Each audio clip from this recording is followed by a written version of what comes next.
Añoranzas de electricistas, de Víctor Manuel Sánchez. La historia de los electricistas nos permite encontrar una trayectoria política de su presente.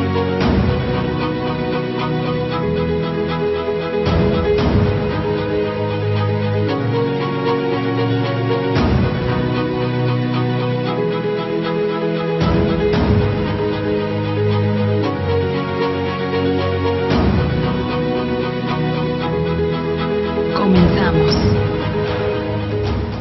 Pues bien, estamos ya en agosto. De verdad que no sé si todos lo sentamos, pero los últimos años los he sentido más rápidos que de costumbre. Y en estas añoranzas de electricistas, pues estamos tratando un tema bastante interesante. Bueno, todos los temas son interesantes en realidad. Trabajados con calma, presentados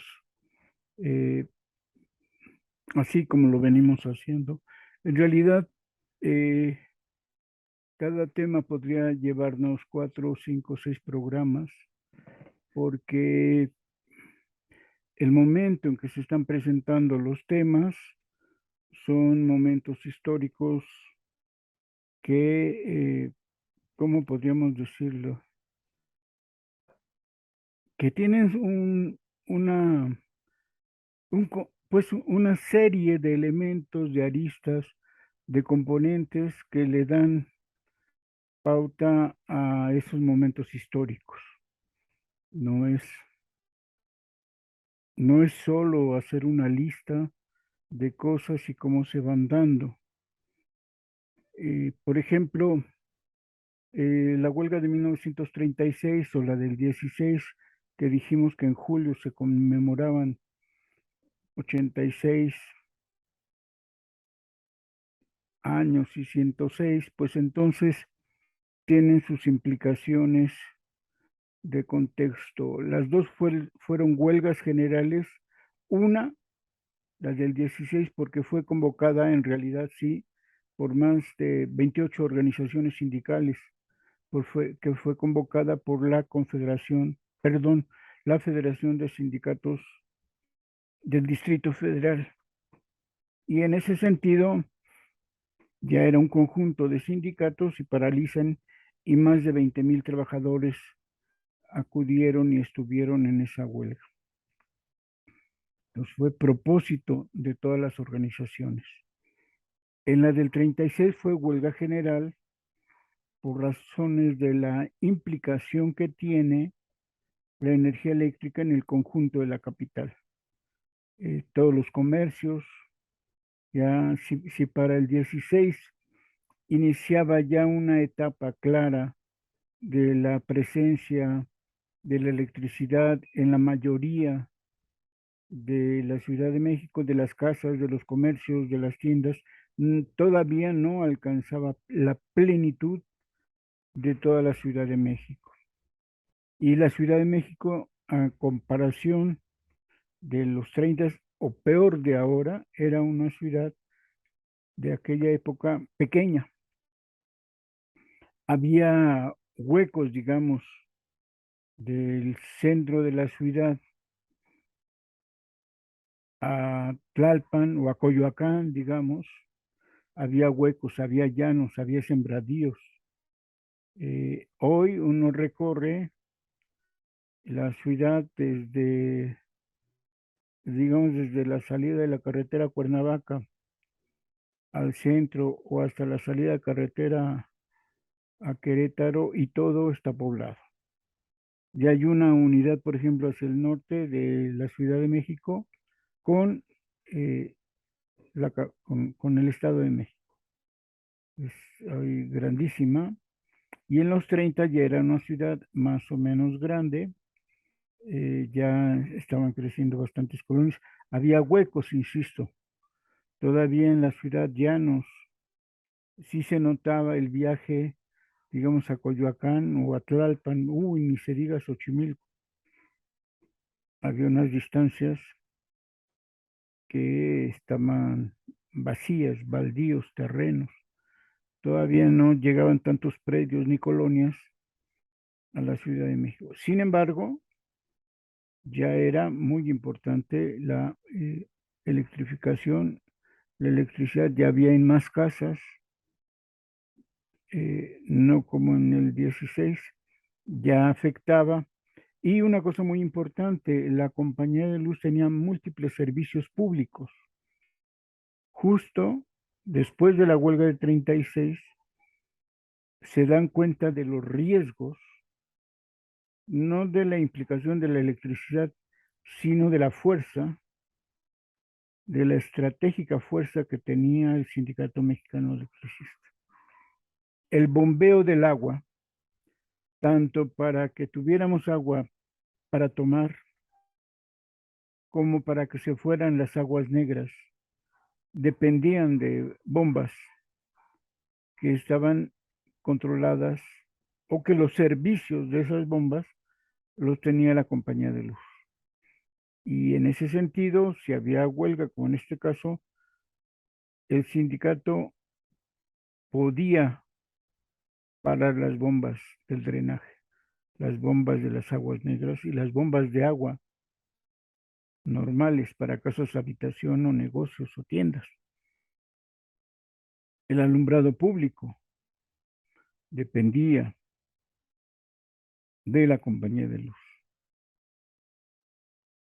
Y entonces eso es muy, volvemos a lo mismo. Si hay una huelga que dure, como en este caso duró 10 días, la mayor parte de la Ciudad de México estuvo a obscuras. Solo ciertos servicios que siempre se aconseja, creo que por ley también, tiene que haber ciertos servicios que no pueden suspenderse. Y no se suspendieron las oficinas de gobierno, no se suspendió los hospitales y oficinas de gobierno significativas. Por ejemplo, Carranza, su principal acusación de Carranza como, contra el comité de huelga y contra Ernesto Velasco, que estuvo en la cárcel más de 2 años, año y medio, perdón, creo sí, año y medio, fue que no tuvo electricidad el edificio o la fábrica de armas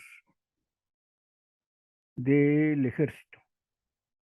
Y justo por eso acusaron de traición a la patria. Y justo por eso sacan una ley de tiempos de Benito Juárez que usó contra los traidores a la patria que siguieron a Maximiliano de Habsburgo. Es decir, en el uso de la ley que Benito Juárez efectivamente adopta y crea, porque muchos conservadores, y perdón por la palabra, pero lo eran, muchos conservadores criticando el gobierno de Benito Juárez y apoyando a Maximiliano de Habsburgo, que lo traen de Europa, definitivamente que levantaron las leyes mexicanas, definitivamente lucharon para desterrar, para quitarle la presidencia a Benito Juárez.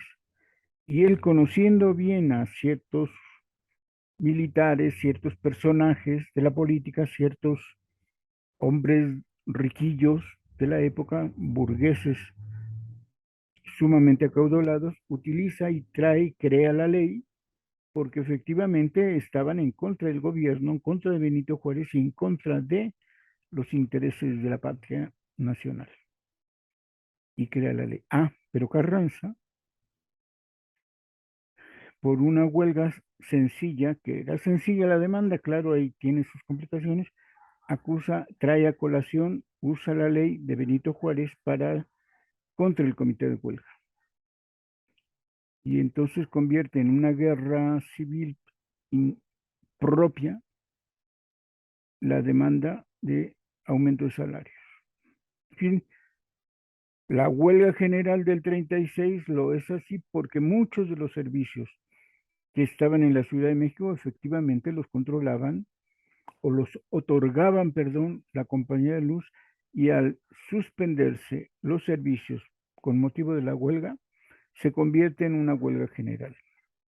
Todos los negocios de la capital cerrados, todas las fábricas cerradas, porque ya para esos momentos la industria eléctrica era indispensable. Y lo único que sucede por el gobierno de Cárdenas es que dice, si están cumpliendo con la ley, punto. No hay otra cosa que les detenga o que se les imponga. Y digamos que lo que hace Cárdenas es respetar la ley, punto. En cambio, Carranza lo que hizo es violentar la ley, usar una específica, incluso les hace juicio de guerra, un juicio militar que no se merecen, un consejo de guerra que los civiles, como son los obreros, no podrían tener en contra de sí. ¿Por qué? Porque son civiles, son obreros, y usa un consejo de guerra, o sea, como si fuesen militares o justo eh, del ejército enemigo para declararles consejo de guerra. No, esa es otra violación grave. En fin, hay en esta narración, con estas fechas, hubo algunas interpretaciones, unas crónicas acerca de la huelga del 36 que eh, les recomendaría a todos los que las hicieron que tuvieran a la mano un libro de historia eh, muy bueno, o 4 juntos, porque también hay que reconocer que la historia oficial siempre tiende a irse por otra línea. Hay historias que solo describen los procesos de los presidentes, como si los presidentes no tuvieran equívocos, errores, incluso graves errores. Carranza lo hizo y iba a ser uno de los primeros presidentes de la Revolución Mexicana. Bueno, él se autoproclamó como el primer presidente de la Revolución Mexicana y estrena su gobierno golpeando a los obreros, encarcelándolos y declarándoles un consejo de guerra para fusilarlos. Bueno, entonces hay que tener la historia porque no se ubica bien, incluso es curioso, no se sabe, no se entiende, no se comprende el momento y la participación del Sindicato Mexicano de Electricistas en la formación de la CTM, ni la temporalidad de esto. Como ya comenté una vez, que ¿por qué no se recuerda a Morones? Alguien dijo, porque fue un traidor, mentira. Desde el surgimiento del ESME, ya lo he dicho, Morones fue uno de los militantes, de los sindicalistas más consolidados, de una formación política increíble, y no se le puede acusar de traición de charro, porque todavía no lo era. No lo era. Un día les platico cómo se va a crear la CROM, y justo en ese momento es cuando se consolida como Charro Morones, pero esto está en 1918. Y su formación o deformación ideológica, para mi entender de lo que pasó, la tiene el propio sindicato. Otro día lo contaremos. Pero bueno, hay un lío ahí contra Calles que no se logra entender cómo fue. Unos dicen un golpe de Estado, mentira. Había ataques, sí, serios, sí. Calles se había declarado el hombre tras del poder presidencial, por eso esa época se conoce como el maximato, porque era el jefe máximo de la Revolución Mexicana, y controla, después de que termina su periodo presidencial, Calles sigue controlando a los otros 2 presidentes que siguieron a los presidentes. Quería hacer lo mismo con Cárdenas, y Cárdenas dijo, momento, pinta tu raya. Y ahí hay una coincidencia. Y bueno, la CTM es creación, yo les diría, fundamental. Uno de los principales sindicatos que fundan la CTM es el ESME.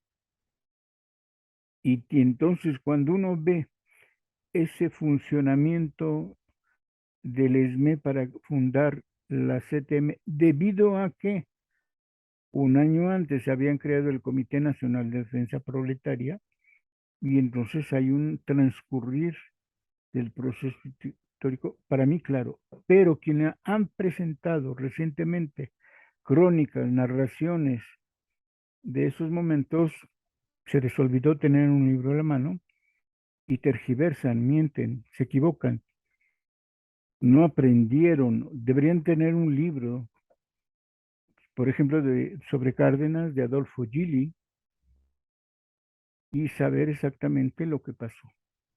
En fin, por eso nuestras añoranzas nos tardamos tanto, porque tratamos de ubicar más o menos, o seccionamos como ahora solo el pliego de peticiones y las conquistas, o sea, todo el pliego de peticiones se cumplió a cabalidad, 100% se gana con la huelga de 10 días.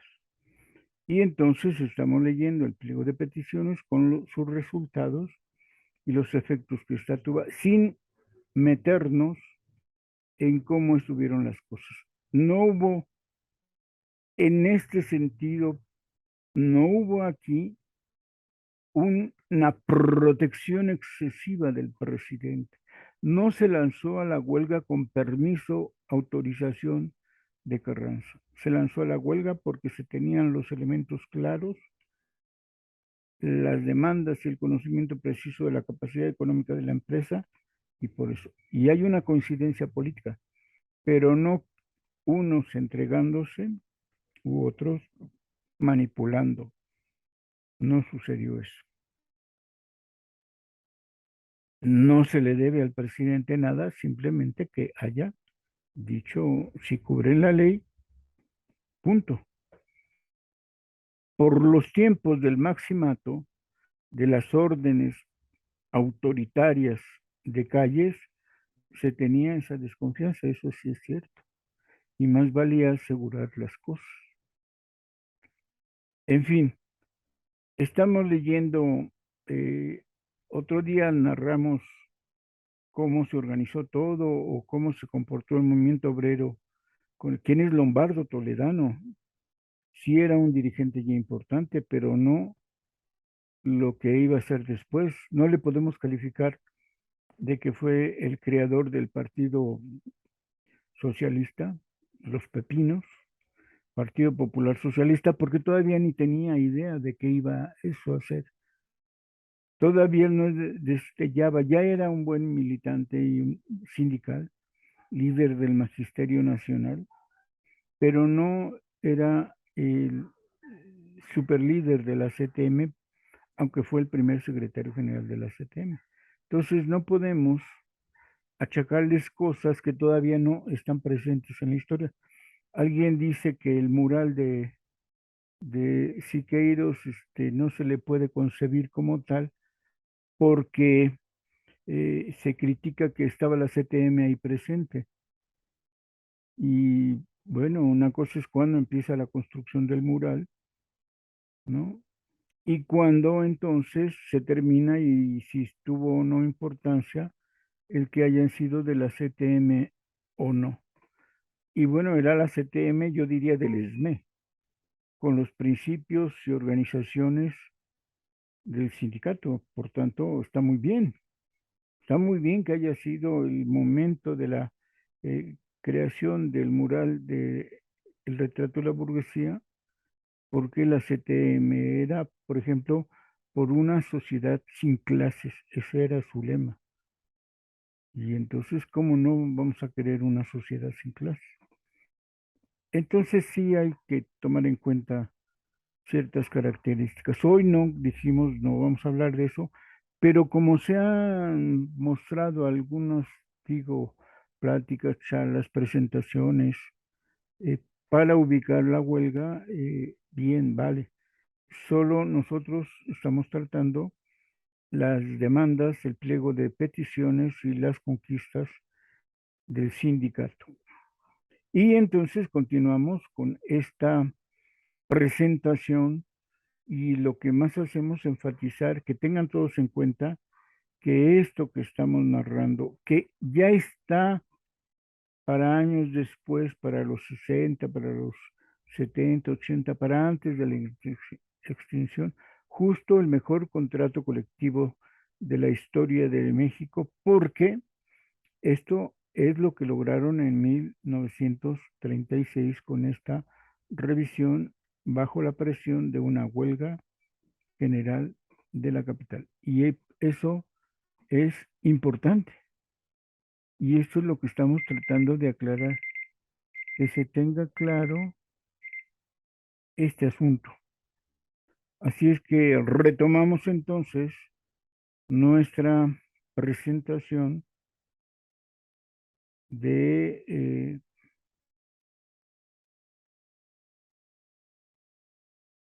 lo que se obtuvo con la huelga. ¿De acuerdo?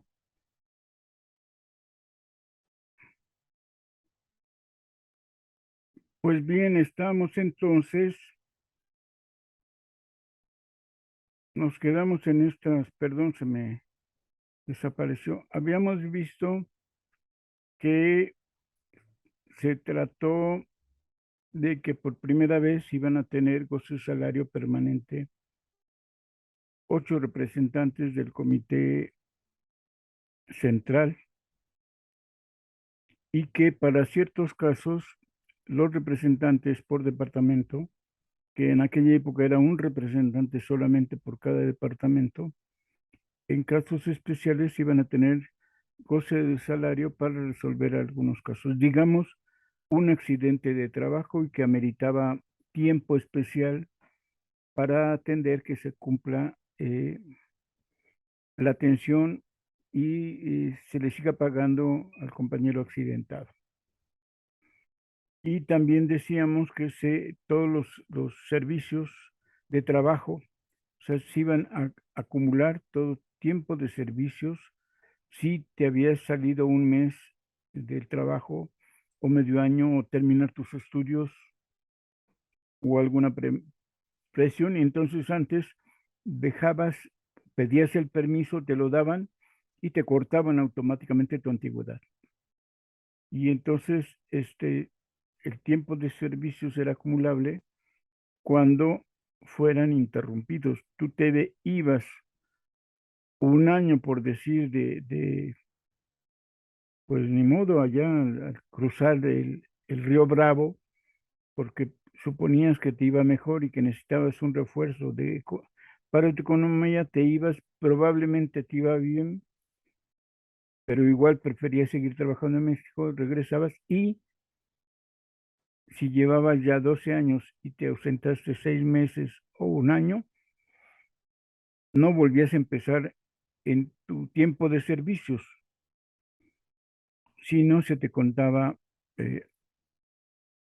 tu ausencia y retomabas si ya llevabas 10 años, 5 años, 8 años, a partir de ahí corría de nuevo tu tiempo de trabajo. Bueno, el 12 es vacaciones hasta por 45 días al año. La norma histórica por fiestas, por fechas cívicas o por el fin de año, es que a veces sí te daban vacaciones, pero unos 10, máximo 12 días al año. Se obtiene por primera vez vacaciones por 45 días al año, pagadas, es decir, con tu salario. Todos los días suspendías tu trabajo, pero tu salario no se detenía.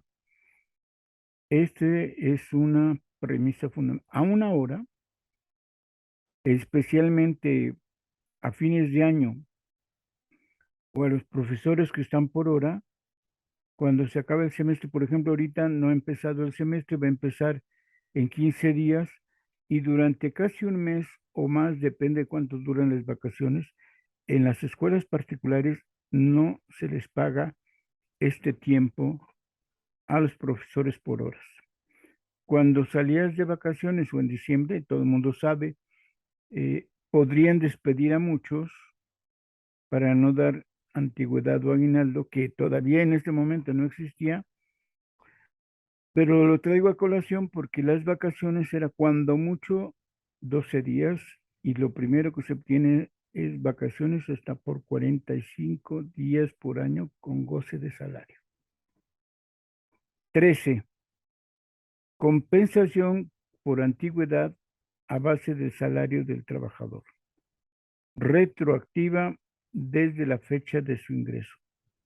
Es decir, por eso era importante que tu tiempo de servicios fuera acumulable, porque también lo que ibas a tener es una compensación para antigüedad.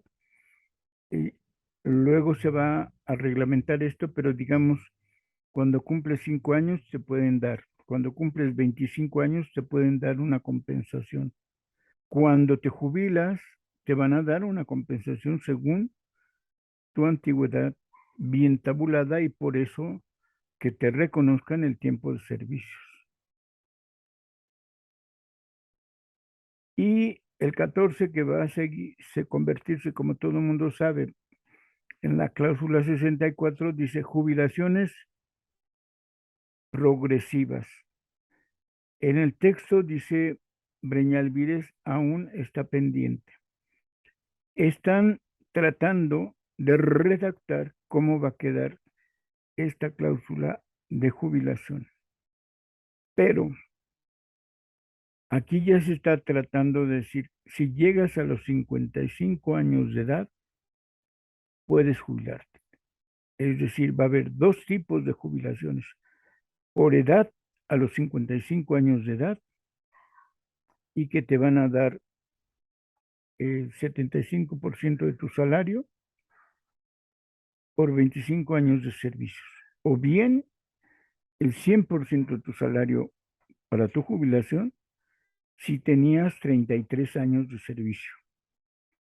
Es decir, todavía no se llega, sino se promueve y se está discutiendo cómo quedaría esto con 33 años de servicio. Yo ya disfrutaba de esta cláusula. A los 30 años de servicios me pude haber jubilado, llevo 50, no me he jubilado. Bueno, luego les explico. Por 30 años de servicios, yo me pude jubilar hace ya 15 años. No lo hice, porque me siento que todavía puedo. Bueno, el salario me gusta, me agrada. No el salario, perdón. No, eso es muy malo. El trabajo. Cuando a uno le gusta el trabajo y no hay límite de años de servicio, uno se puede seguir, ¿no?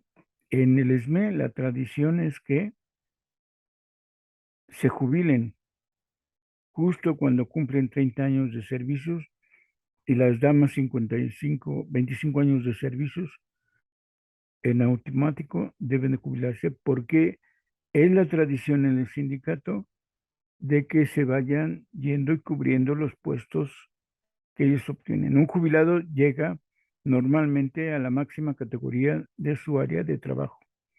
Bueno, aquí se está discutiendo, perdón,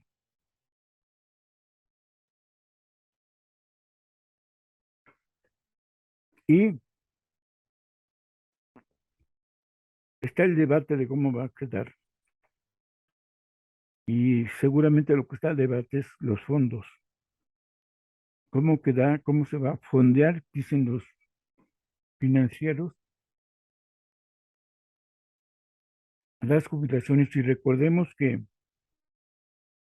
en la industria eléctrica varios habían estado mucho antes de 1902, cuando se empieza a trabajar fuerte la industria eléctrica, sobre todo con la creación de Necaxa. Pero ya se tiene el dominio para 1910 de todo, es un monopolio la compañía de luz de todo el centro del país. Y en 1910 a la fecha, seguramente hay una buena cantidad de trabajadores que podrían estar cumpliendo 30 o 33 años de servicios. En 1910, la gran presentación de Necaxa y el ingreso fuerte, constante, sólido de la energía eléctrica en la Ciudad de México y las zonas industriales, especialmente las mineras alrededor. Entonces, la empresa funciona propiamente desde 1900 y muchos compañeros, y seguramente esto es lo que dificultaba, y estaban cumpliendo 30 años de servicios, o 33 como se indica aquí, perdón, y seguramente podrían venir una pequeña ola de jubilados y habría que discutir esta demanda económica, cómo se iba a resolver. Y efectivamente la cláusula de jubilaciones se va a ir resolviendo poco a poco hasta que queda suficientemente clara.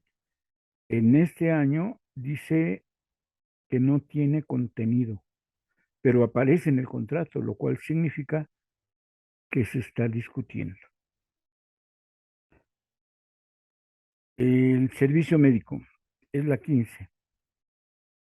Este año es cuando se consigue que todos los trabajadores y sus familias van a contar con servicio médico. No solo los trabajadores y no solo cuando se accidentan, es decir, y lo dice aquí, para servicio médico, para riesgos no profesionales de los trabajadores. Es decir, te enfermas de un fuerte catarro, tienes médico. Tu familia se enferma, uno de tus hijos le da viruela, tienes médico. Entonces, por primera vez, no solo hay médico y medicinas para los trabajadores que se accidentan, sino sin accidentes, sin riesgo profesional, cuando tengas una enfermedad. O tu esposa o tus hijos tienen servicio médico. Esto no existía, creo que en ninguna parte del mundo, pero por lo menos en México no tenía servicio médico. De tu salario tenía que salir en caso de enfermedad de la casa, de uno de tus hijos, de tu esposa, o partos de la esposa por tener más de un hijo. Ahora tenían médico.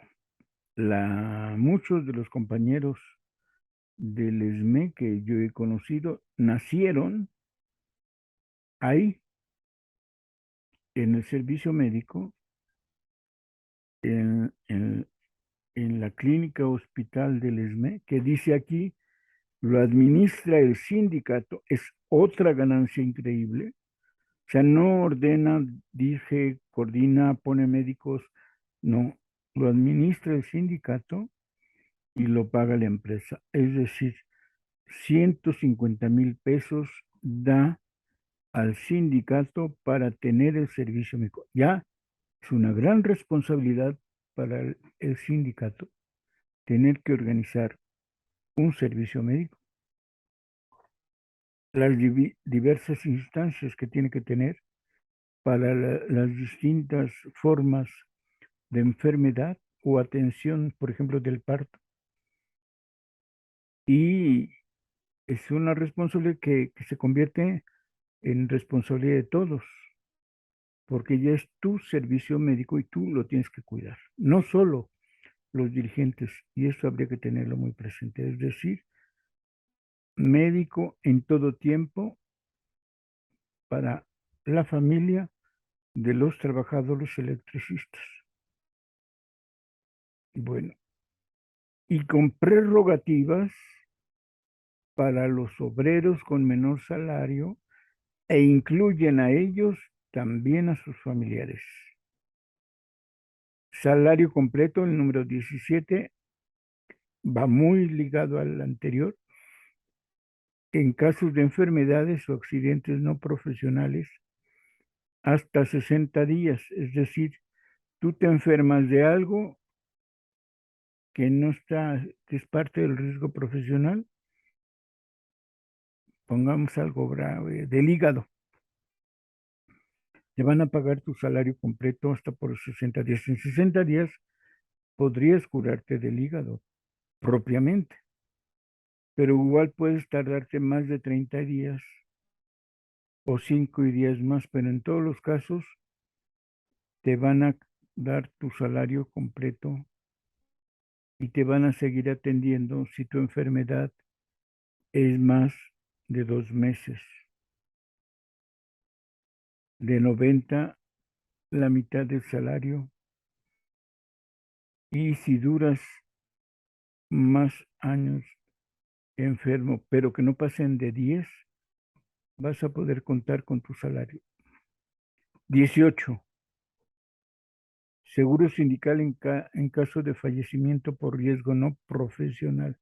Volvemos al punto. Se crea un seguro de vida, le llaman seguro sindical, un seguro de vida que te va a pagar el sindicato. No es por parte de la empresa, es por parte del sindicato, pero veremos después cómo está formulado y de dónde viene el dinero, pero indica seguro de vida sindical por si mueres por cualquier causa.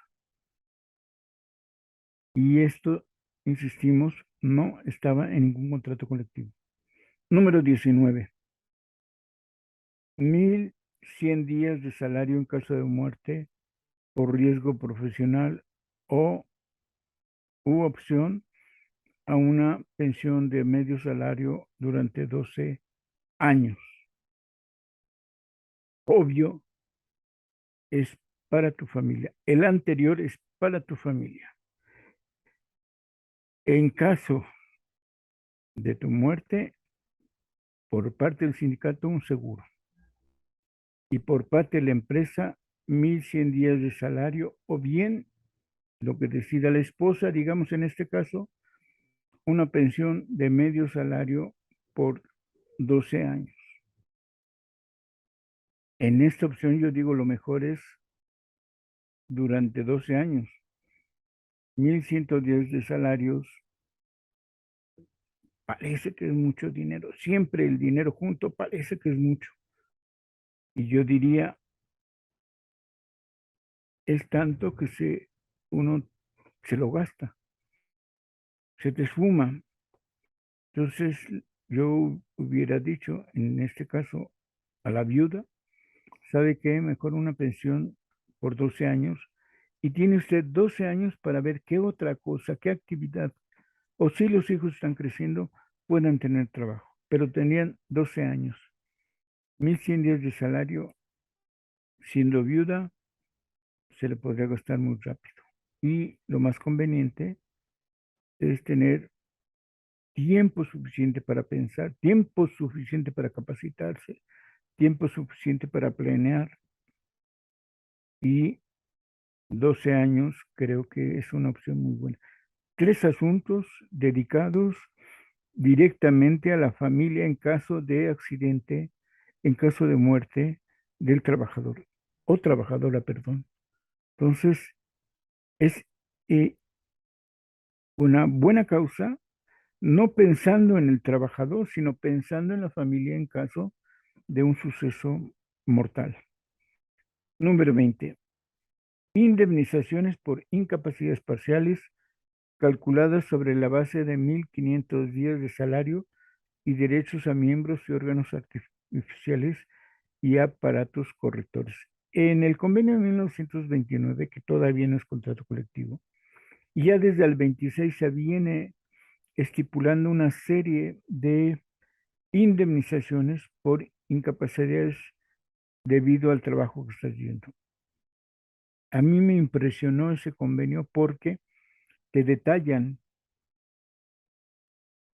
los 10 dedos, tienen y está detallado si te va este de la izquierda, el del medio o el de la derecha.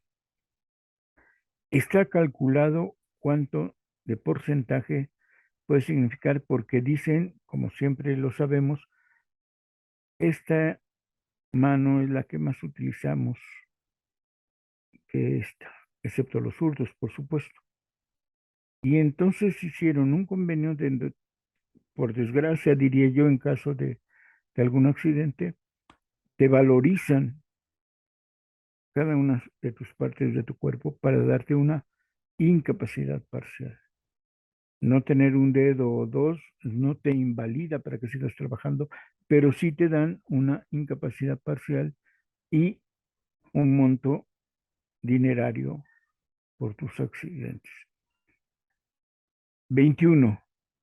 Es decir, tienes algo y no te dejan a ti solo, no te dejan en el abandono, no saldrá de tu salario el cómo recuperas o procedes o te dan prótesis para que puedas resolverlo. Entonces, los parcialmente incapacitados no podrán sufrir rebaja de su salario.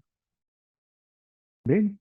Tienes un accidente, sea lo que sea que afecte gravemente toda una mano, por ejemplo, o un pie, y resulta que en vez de que te descuenten, se te asegura que ya si desde los 30 años, 25, has perdido una parte de tu cuerpo, estás incapacitado, no te van a bajar el salario. Probablemente, y eso queda a criterio seguramente de cada uno de los accidentes, se pueda solicitar cambio de trabajo, de estar en la obra, de ser operario al pie del cañón, levantando postes, probablemente se te baje o se te mande a una oficina, ¿no? O te conviertas en el chofer y ya no el que trepa el poste o se suba, sí. Y esto es muy importante, es decir, no te van a correr por estar incapacitado parcialmente y tampoco te van a descontar de tu salario, ¿no? Estamos pensando en los riesgos. Bueno, los compañeros de aquellos años cuando prepararon este pliego petitorio estaban pensando en eso, que muchas empresas propiamente los votaban a cuenta de su salario y a cuenta de que pagaran el médico y ya no se hacen responsables de nada. No estaba en ningún contrato y menos en el del ESME estas demandas en torno y en relación al médico y las medicinas. 22. Contribución económica de las empresas para el sostenimiento de las escuelas y bibliotecas del sindicato. Esto estaba diseñado propiamente para afuera, para provincia, para las divisiones. Eh, por ejemplo, es muy notorio en Necaxa que vas entrando al pueblo y después de la cortina de agua, de la presa propiamente, está la escuela. Durante años fue la escuela, después la convirtieron en escuela artículo 123, así le llamaron, que era una escuela para trabajadores. Pero ya para el sostenimiento de escuela en cada una de las divisiones o además, perdón, no es o además, sino escuela y biblioteca, reconociendo que en Tepeji, perdón, Tepeji no, Tepuxtepec, Lechería, Juandó, Necaxa, no había para aquella época escuelas, y entonces se instala la escuela, se le va a mantener y una biblioteca que sigue creciendo porque justo en los pueblos luego no hay bibliotecas. Aún ahora, a estas alturas de la vida, del siglo XXI, hay muchos pueblos donde no existe biblioteca y en el caso de las zonas de trabajo del ESME, iban a tener escuela, se aseguraba la primaria y una buena biblioteca. 23. Salvo contadas excepciones, todas las prerrogativas se aplicarán por igual a los trabajadores de planta y a los temporales. Por ejemplo, en el caso anterior, también los trabajadores por obra determinada o los temporales pueden asistir a la escuela y pueden usar la biblioteca. Bueno, estas son las conquistas, dice el texto, y su importancia. tomaría un tiempo, y ya le hemos nosotros dedicado un tiempo a esto, dice que explicarlas todas. Dice el propio artículo de Breñal Mírez que le llama la atención solo una de ellas, el que el patrón no despedirá a los trabajadores como sí lo dice la ley al implantar maquinaria o nuevos procedimientos de trabajo. Con solo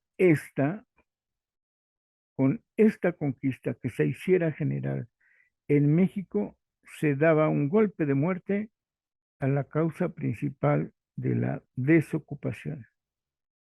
Habíamos comentado dos cláusulas importantes. Esta, porque los años 30 y los que vienen van a ser de una era de modernización constante de las maquinarias, de la introducción y calidad de la electricidad, de nuevos inventos. Y entonces lo común era despedir trabajadores. Imagínense todo lo que puede hacer una computadora en un departamento. Y sí, en efecto, por ejemplo, en el lugar donde trabajo, en el Centro de Estudios Sociológicos, cuando todos los maestros pudimos obtener, sea porque la universidad nos dio computadora o porque uno ya sabía que se trabaja mejor con computadora, las secretarias dejaron de tener sentido. En fin, estamos viendo la importancia de esto y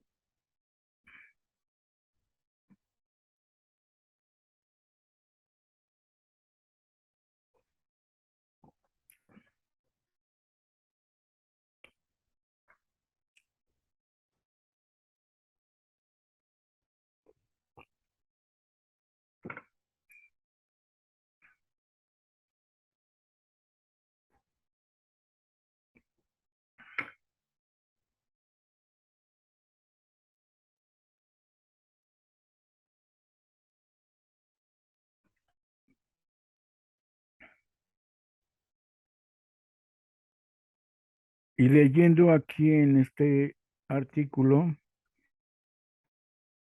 donde evalúa Breña Alvírez el pliego de peticiones y la huelga. Y lo que le hace es desglosar todos los puntos que se solicitaron y que se ganaron todos y cada uno, ¿no? Decía yo que otra de las causas que se están llamando la atención para, para este problema de la desocupación, no se olvide que la desocupación de la que se está provocando en esta época es, por una parte, la gran modernización que hay, la crisis del 29 y 30, que afectó a gran parte de los países, y lo primero que pasó en la crisis del 29 y los 30 es despedir gente, despedir trabajadores, obreras y obreros. Y la demanda que trató de generalizarse fue la reducción de la jornada de trabajo. En este pliego se pide 42 horas. Recuerdan ustedes, y se los comentaba yo, que estaba en la prepa y en la universidad e íbamos los sábados. Medio turno de los sábados acudíamos a las escuelas y facultades. Cuando viene y se logra las 40 horas a la semana mes, entonces eso, la gran idea es reducimos la jornada de trabajo a tal grado que se pueda crear otro turno, ¿no? A hoy sería la reducción de la jornada de trabajo a 35 o 30 horas, de tal modo no que despidan trabajadores, sino que se creen otros turnos y que la desocupación baje en su porcentaje, y esto como la modernización que procuraba los despidos de manera inmediata era detener esos despidos No vas a despedir nada cuando se crea un nuevo proceso de trabajo o cuando se implante un nuevo modelo de maquinaria, de herramienta de modernización. Esto es lo que dice en este artículo Breñalvídez. Con solo esto y que se generalizaba en la República, la desocupación se detendría. Por eso también se ha dicho que este contrato colectivo era un ejemplo muy fuerte y maravilloso para toda la clase obrera. Y tenían miedo de que efectivamente los sindicatos a partir de este momento vieran qué cláusulas conquistó el sindicato y si no copiaran todo y presionaran para eso, si vieran cuáles de estas demandas, como el servicio médico. En 1936, ni idea hay de que se vaya a crear un seguro social y se ofrezca de manera general a, en todo el país. Y recuerden aquí que esto que se obtiene acá es cumplimiento de la Constitución de 1917 y que entonces el servicio médico era responsabilidad única y exclusivamente de los patrones. Entonces, el servicio médico debería de darlo. Mi opinión es que cuando surge el seguro social, a los patrones les reducen increíblemente la responsabilidad en dinero. ¿Qué sucede? Mientras aquí todo el dinero lo tiene que aportar Compañía de Luz para mantener su clínica hospital que se tuvo en Artes 45, donde les digo que muchos electricistas contemporáneos, ya a mi edad, nacieron ahí, ese compromiso único de la empresa se convierte, como dicen ahora, como si fuera tan sencillo y no se contemple, un organismo tripartito que fue el Seguro Social, el Instituto Mexicano del Seguro Social. Y yo digo, cuidado, podrá ser muy bueno el Seguro Social, pero mientras aquí la responsabilidad es 100% de la empresa, con la creación del Seguro Social, el patrón solo tiene un 30% de responsabilidad y el 60% de la responsabilidad pasa al trabajador. Qué curioso. Acá nada debe poner el trabajador de su salario. Pero con el IMSS, con el Seguro Social, tiene que tener una aportación para atender su salud y sus enfermedades. Y se supone que la parte tripartita viene del Estado y que entonces da 30 el Estado, 30 el patrón y 30 el trabajador, eso es equitativo. Mentira.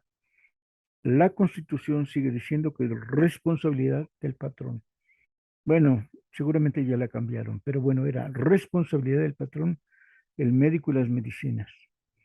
El tripartito en realidad es responsable de los ciudadanos porque el dinero del Estado es de los ciudadanos, es decir, de los obreros y el resto de población, y del obrero, es decir, 60% pasa para los obreros y liberan de ese 60% a los patrones. En fin, dice Breñalvídez en su artículo, segundo punto del pliego de peticiones, es decir, los 23 que vimos acá arriba eran una parte de las demandas de 1936. Entonces, segundo punto, 980 y tantos mil pesos por año para satisfacer demandas económicas y plena libertad del sindicato para aplicar el dinero en las cláusulas. Es decir, les iban a dar tantos miles de pesos al ESME y él lo distribuiría. Se obtuvo el 100%. Tercer punto, el costo de las demandas será la cantidad que tendrá imprescindiblemente que erogar las compañías en favor de los trabajadores. El sindicato quedará en plena libertad de aceptar la evaluación que las cláusulas haga la empresa o de pedir y obtener que la misma entregue el monto de dicha evaluación quedando el sindicato responsable de la obligación respectiva. Es decir, dos grandes montos de dinero entregados al sindicato con la responsabilidad y la objetividad de que el sindicato distribuya esas cantidades. Se obtuvieron al 100%, ¿no? Cuarto punto del pliego de peticiones. Revisión del tabulador de salarios por una comisión de ambas partes se obtuvo a la totalidad. Es decir, se iba a revisar con detenimiento cada uno de los puestos que tiene la compañía, si fueran 30, 30, si fueran 60, 60, si fueran ciento y pico, ciento y pico. Ambas partes van checando el salario, que esta es como la demanda de 1916. Es decir, la gran demanda del 16 era el salario mínimo de los trabajadores en la capital no podía ser menor a $1. Fíjense nada más, estamos hablando. ¿Cuánto estarían pagando en 1916? Y digamos en este periodo de la revolución, ¿cuánto pagaban de que surge el ESME en 1914 a 1916? Que no llegaba a $1. Entonces serían 60, 50 centavos, 30 centavos diarios, porque la gran demanda del 16 es revisar todos los salarios y el mínimo del que se parta sería $1, con la delicada situación de que como los billetes de Carranza no eran tomados en cuenta en el comercio diario, entonces no solo era $1, sino $1 oro nacional, oro o plata del momento, porque los grandes comerciantes e igual los pequeños valoraban el peso de Carranza a 10 centavos máximo. Es decir, tú ganabas 9 pesos de Carranza y no alcanzabas a que valiera $1 en las tiendas, en el mercado, en las tiendas de ropa. Te la valían a 10 centavos. Por eso, si el billete de Carranza valía 10 centavos, la gran demanda fue, de acuerdo, páguenos $1 mínimo. Es decir, a partir de ahí revisas los salarios que están implantados en la capital y por si puede haber obviamente el peón que ganara 30 centavos, pero a partir de la demanda del 16 tendrían $1 oro. ¿Por qué? Para evitar la devaluación constante que sufrían los billetes del gobierno. Las sábanas les decían, porque eran unos billetotes grandes. Y entonces es como en este caso, revisas todos los salarios, hay una parte mínima que se va a implantar en toda la compañía de luz y a partir de ahí las diversas categorías para que si se da un aumento del 10% o bien si se da un aumento del 10%, pero dando mayor cantidad, digamos el 10% a los salarios más bajos y después a los salarios de en medio. Otro porcentaje, 100% digamos a los más bajos, 50% a los medios y 20% a los altos, de tal manera que la disparidad en el tabulador de salarios se fuera disminuyendo y creando un paquete de salarios que no se distanciara tanto, que no hubiera tanta desigualdad económica. Y esta revisión del tabulador de salarios, se crea una comisión que va a revisar todos los salarios y va a fijar un monto mínimo y a partir de ahí el aumento que se hubiera otorgado, 10, 15, 20 o justo lo que está aquí arriba, ¿no? Si se va a dar la cantidad que dice aquí. Primero, la valoración de las cláusulas, ¿no? Y el sindicato puede valorar cada una de las cláusulas. en 10,000, en 5,000, en lo que fuera.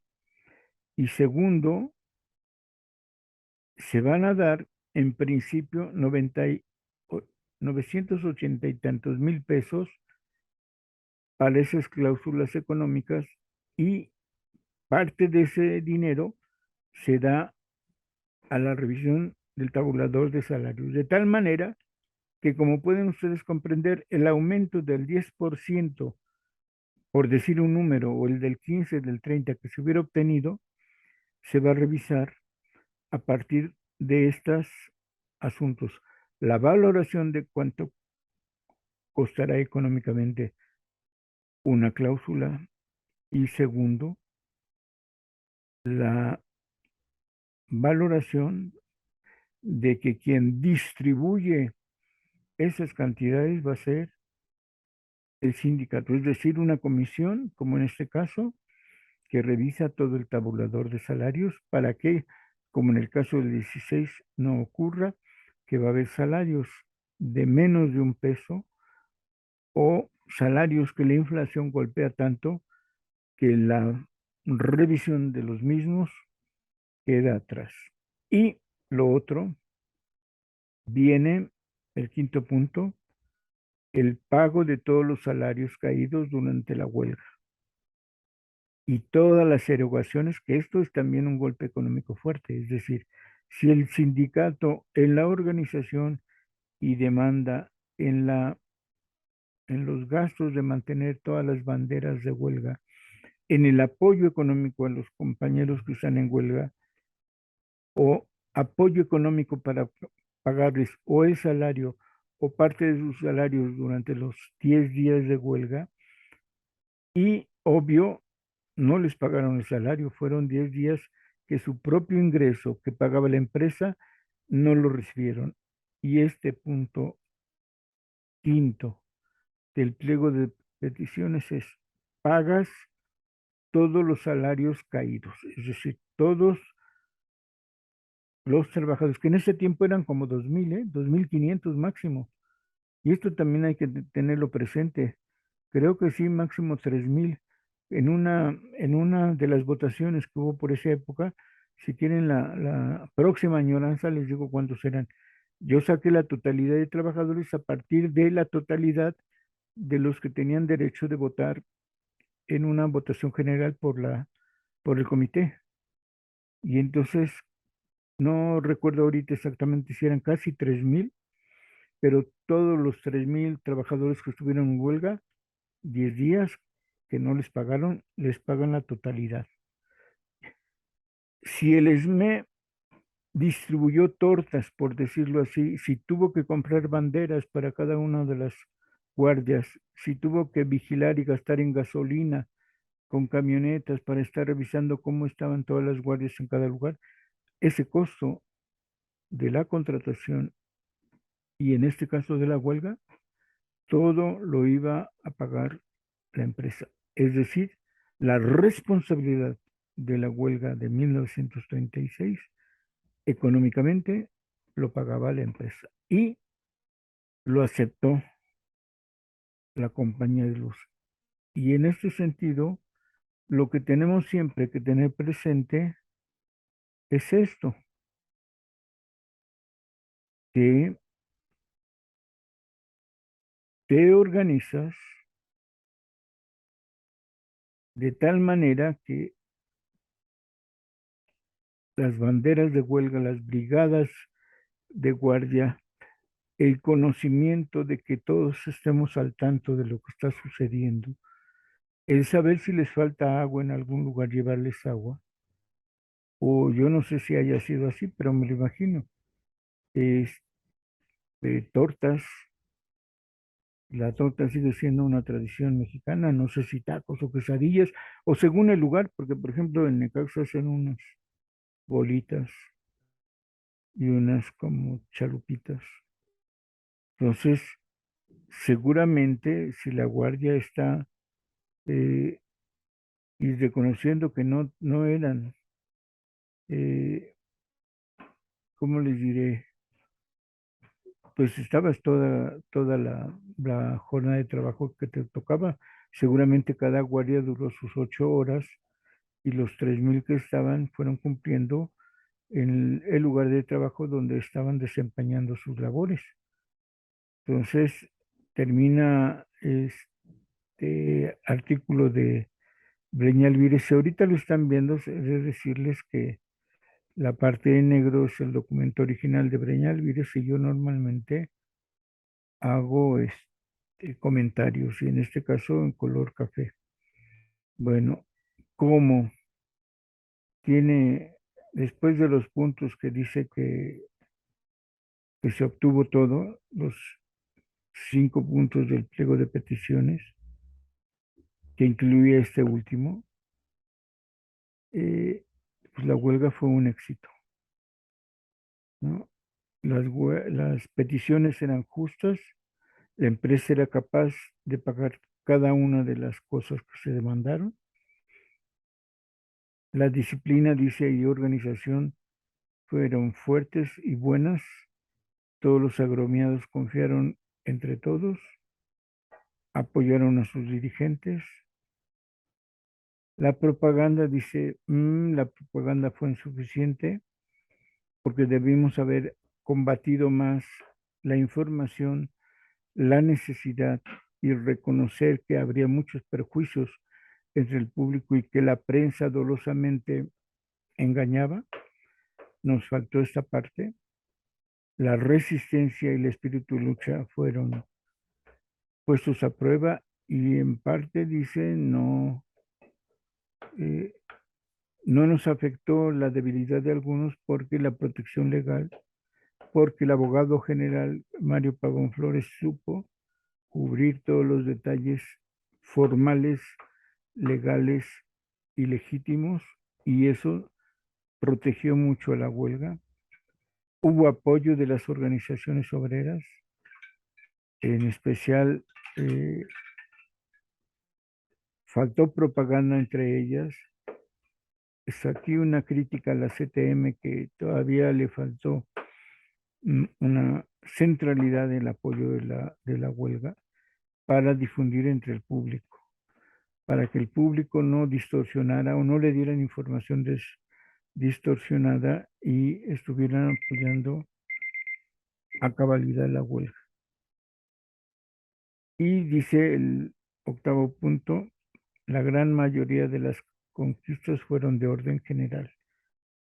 Es decir, tener médico, que no despidan cuando introducen maquinaria, con esas dos, o el pago de 45 días de vacaciones, es un asunto que deben de tomar como bandera todos los sindicatos en sus próximas revisiones de contrato. Entonces, un éxito, dice Breña Alvírez, firmado el 16 de julio de 1937. En septiembre de 1936, la revista Lux sale una crónica sumamente detallada de cómo fue la huelga. Y este balance que hace aquí, un año después, Breña Alvírez aparece en Lux y es claro y rotundo en que, como son las grandes demandas y propuestas de la huelga del 36. Entonces les pido a todos, por favor, que si desean tener este documento entre ustedes, me manden un correo, se los pongo aquí, Víctor, perdón, Víctor Sánchez, 68. Ay, qué mal estoy. Arroba hotmail.com. Este es minúscula. O Víctor Sánchez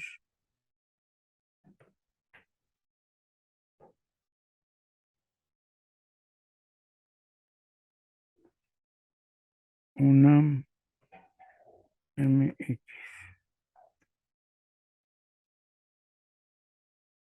Por favor, si desean tener este documento, les pido que vean estos dos correos que me hagan llegar. Yo se los, a vuelta de correo, como se dice, yo les mando este documento que, como les he comentado, tienen, ay, déjenme volver a ver, 80 páginas.